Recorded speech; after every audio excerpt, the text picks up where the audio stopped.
이번에는 신한자산 운용에서 새로이 상장한 두 가지 ETF 소부장 중에 소울 2차전지 소부장 설명을 드렸고, 이번에는 소울 반도체 소부장 한번 봅니다. 종목 번호가 455850입니다. 근데 반도체 소재 부품 장비는 미국 반도체, 필라델피아 반도체 소부장과는 관계없이 국내에 투자하는 것입니다. 종목을 보면 LX세미콘 8.8%, 원익 IPS 8%, 한솔케미칼 7.9%, 솔브레인 7.1%, 한미반도체 6.4%, 리노공업 6% 등의 이 국내 반도체 소부장 20개 종목에 투자해요. 소울 2차전지 소부장도 20개 종목에 투자하는 것이고, 소부장, 또 반도체 소부장도 국내 반도체 소부장 20개 종목에 투자합니다. 이 중에 비중이 가장 높은 LX세미콘은 국내 1위의 반도체 팹리스 업체예요. 팹리스, 설계, 반도체 설계를 해서 TSMC에 대만의 TSMC처럼 그런 회사에 넘기면 거기서 만들어주는 것 아닙니까? 반도체 팹리스 업체예요. LX세미콘이. 또 원익 IPS는 반도체 이 기판 위에 회로를 그리죠. 이 공정 장비, 또 이 방막 형성을 위한 이 증착 장비 만드는 기업, 그러니까 반도체 소부장 중에 장비 기업입니다. 이 원익 IPS는 삼성전자가 원익 IPS 시가총액의 약 4%의 지분을 가지고 있습니다. 원익 IPS의 주요 고객사는 삼성전자예요. 또 솔브레인도 보면 반도체 화학 소재 기업이에요. 또 2차전지 소재 생산업체입니다. 주요 거래처가 삼성전자, 삼성 디스플레이, SK 하이닉스 등의 삼성전자가 약 솔브레인의 5% 정도의 지분을 가지고 있습니다. 그동안에 국내 코덱스 반도체, 타이거 반도체, 항상 미국의 필라델피아 반도체와 실적 비교를 했었죠. 이 코덱스 반도체, 타이거 반도체 보면 국내 반도체에 투자한 것인데 삼성전자는 의외로 없습니다. 그리고 가장 비중이 큰 것이 SK 하이닉스를 비롯해서 현재 이번에 새로 나온 소부장 들어가 있는 이런 솔브레인, 리노, 원익, LX세미콘, 한미반도체 이러한 기업들이 투자를 했던 그러한 종목들인데, 이번에는 완전히 소재, 부품, 장비에만 투자합니다. 그렇다면 그동안의 2차 전지는 미국과 비교를 할 수 없었죠. 세계 1등, 2등이 중국과 우리나라이기 때문에. 그런데 반도체는 당연히 미국의 필라델피아 반도체와 비교를 할 수 있습니다. 우선 5년간의 수익률을 보면 SOXX, 우리의 타이거 필반나로 보시면 됩니다. 또 SMH, 코덱스 미국 반도체로 보시면 됩니다. 몇 번 비교를 했었죠. 5년 동안의 수익률이 2배 이상이에요. 2.5배 정도 수익률이 나옵니다. SOXX가 143%, SMH가 152%, 2배 반의 수익이죠. 5년 동안에. 이것은 미국의 필라델피아 반도체에 투자했을 때입니다. 그런데 국내 반도체에 투자했을 때 코덱스 반도체, 타이거 반도체 똑같아요. 5%, 7% 수익률. 차이가 나도 너무나 큰 차이가 납니다. 여러분들이 결정하시죠? 소울 2차전지 소부장 시작을 했어요. 상장. 근데 첫날부터 상당히 큰 폭으로 조정을 받고 있습니다. 오히려 이렇게 싸게 조정을 받게 했으면 싸게 살 수 있으면 얼마나 좋아요. 너무 거품이 껴서 비싸게 상장돼서 비싸게 시작되는 것보다는 처음부터 이렇게 뚝 떨어지는 것이 소울 2차전지 말이죠. 이렇게 떨어지면 더 낫죠.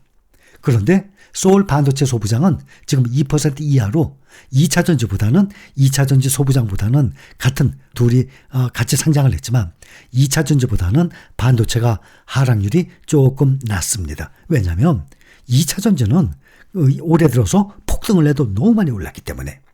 그런데 2차전지는 당연히 중국과 우리나라지만 반도체는 지금 5년 동안의 수익률만 봐도 어디에 투자를 하시겠습니까? 본인이 결정을 해야죠. 또 오늘 들어가시겠습니까? 조정이 되는 걸 보고 여러분들이 판단을 해서 뒤늦게 들어가시겠습니까?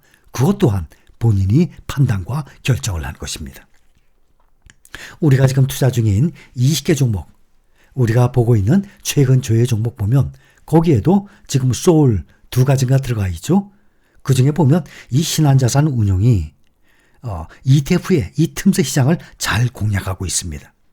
그렇지 않아도 신한자산운용에 방문을 해서 계속 요즘 우리가 이 재료들을 찍어서 여러분들 같이 공유하고 있죠. 앞으로는 KB자산운용도 지금 날짜를 잡아서 방문을 해서 또 찍어 올 예정입니다. ETF의 양대산 맥이에요. 코덱스, 삼성과 타이거, 미래에셋 아닙니까? 그 사이를 잘 틈새 공략을 지금 들어가고 있어요. 소울 한국형 글로벌 반도체 얼마 전에 상장을 했죠. 또 소울 한국형 글로벌 전기차와 2차 전지 보면 2대8로 투자를 합니다.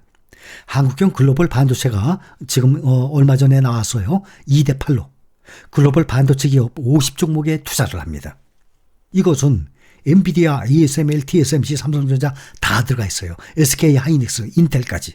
그러나 오늘 새로 상장하는 것은 2차 전지와 마찬가지로 소재, 부품, 장비에만 투자하는 것이죠.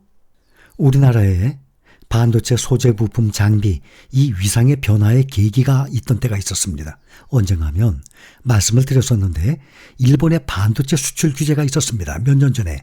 지난 정부의 때 보면 일본과 사이가 정말 안 좋았었죠. 그래서 2019년 7월에 일본에서는 반도체 소부장, 소재, 부품, 장비 수출 규제를 했었습니다. 이를 계기로 반도체 공정의 이 소부장의 국산화가 진행이 됐었어요. 반도체 이 공정의 필수적인 불화수소, 포토레지스트 이 국산화가 크게 부상이 됐었습니다. 국내 이 소부장 국산화를 촉진시키는 계기가 됐어요. 그때가. 그래서 2019년에 보면 1조 1천억 원이었던 우리나라 정부의 소재, 부품, 이 장비, 소부장 예산이 2년 후에 2021년에는 2배 넘게 2조 6천억 원으로 정부의 소부장 예산이 2배 이상으로 증가가 됐었습니다. 그래서 2022년 기준으로 보면 3대 품목의 일본 의존도는 덕분에 크게 축소가 됐습니다. 불화수소가 2018년도 42%에서 2022년도에는 8%로 정말 많이 떨어졌습니다. 그 회사가 바로 솔브레인이에요. 그래서 그때 뉴스가 나와서 솔브레인에 투자를 했었다는 말씀을 드렸지 않습니까? 그 다음에 포토레지스트가 2018년도 93%에서 지금은 그나마 많이 떨어졌어요. 77%로. 또 불화폴리이미드는 2018년도 45%에서 지금 2025년도에 33%로 크게 낮아졌습니다. 아직 투자하는 데 있어서 나이가 젊고 근로소득기간이 아직 많이 남아있다면 공격적인 투자 성향 얼마든지 가능합니다. 특히 TQQQ, SOXL 이런 레버리지 국내 투자자들이 많이 투자하고 있죠. 아직 나이가 젊고 근로소득기간이 아직 많이 남아있다면 공격적인 투자 성향이라면 레버리지 투자 얼마든지 가능해요. 또 테슬라, 엔비디아, 마이크로소프트, 애플 이런 개별 종목의 투자 얼마든지 가능합니다.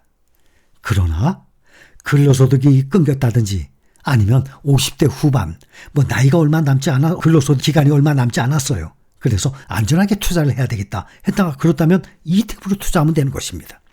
요즘에 우리가 직접 자산운용사에 방문을 해서 한국투자신탁운용에 요즘에 그 김찬영 상무님 계속 인터뷰 내용 나오고 있죠. 또 신한자산운용에는 1차, 2차까지 방문해서 지금 2차에 대한 자료가 인터뷰 내용이 나오고 있습니다. 앞으로는 또 KB스타, KB자산운용에도 방문을 하기로 약속이 되어 있습니다. 가서 또 담당자와 인터뷰 내용을 여러분들과 함께 공유를 할 예정입니다. 이러한 정보들을 드리게 되면 결국에 주식 투자의 모든 결정은 본인이 하는 것입니다. 다시 한번 강조합니다. 장기 투자자라면 단기적인 주가의 하락 절대 두려워할 일이 아닙니다.